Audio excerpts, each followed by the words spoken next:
বাসীরা বলে তুই কিনা সংসারে থাকবি না। মা কাঁদছে দেখে মাকে সান্ত্বনা দেওয়ার জন্য আমার গৌর সুন্দর বলছে, আচ্ছা মা তুমি কেঁদো না, মা তুমি কেঁদো না। কেন মা? আজ মা সম্বন্ধে সকল ভক্তের আশা আমি পূর্ণ করেছি।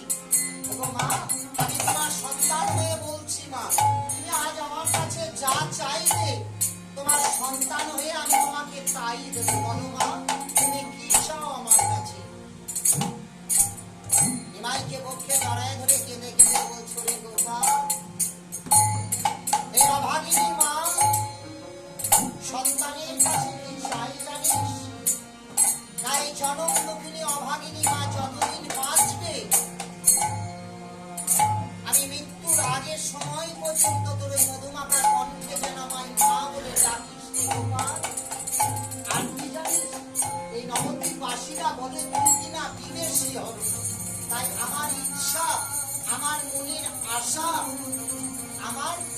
আমার চাওয়া কি জানিস? সন্তানের কাছে মাকে চাই জানিস? তা সন্ন্যাসী না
তোমার অনুমতি না নিয়ে আমি কোথাও কোনোদিনের জন্য যাব না।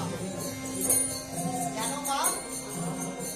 মাকে যেই না বলেছে তোমার অনুমতি না নিয়ে কোথাও কোনোদিনের জন্য যাব না, মা তো মনে মনে ভাবছে তাহলে নিমাইকে সংকল্প নিয়ে আমি তো নিমাইকে বিদায় দেবো না, তাহলে নিমাই আর কোনোদিন আমার কাছ থেকে চলে যাবে না। যা বাবা বধুমাতা বৈষ্ণবপ্রিয়া কত আশা করে শয্যা রচনা করেছে, সারা নিশি জাগরণে আছিস, যা বাবা শয়ন মন্দিরে শয়নিকা। গৌরসুন্দর আমার 1 বছরের পর 1 রাত্রির জন্য বিষ্ণুপ্রিয়ার পক্ষে শয়ন মন্দিরে আবার গৌরসুন্দর শয়নে যখন আছে,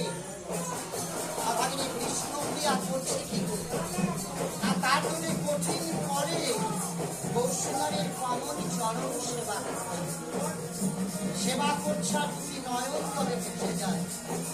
তাই বৈষ্ণবকে আরে নয়নের বাড়ি চোখের জল সে কিনা প্রভুর কমল চরণে পড়েছে। প্রভু জেগে দেখছে কি না চরণ তলে বিষ্ণুপ্রিয়া বসে বসে কাঁদছে।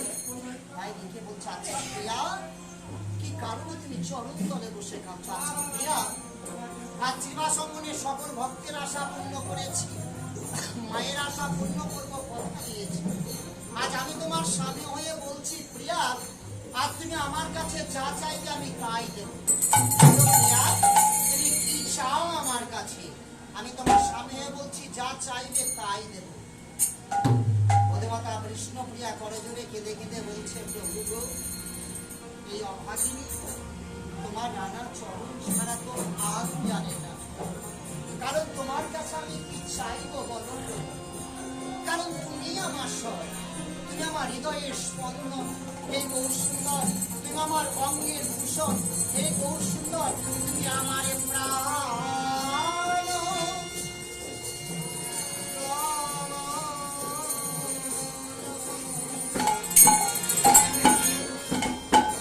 আমার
তাই হে গৌরসুন্দর তুমি আমার হৃদয়ের স্পন্দন।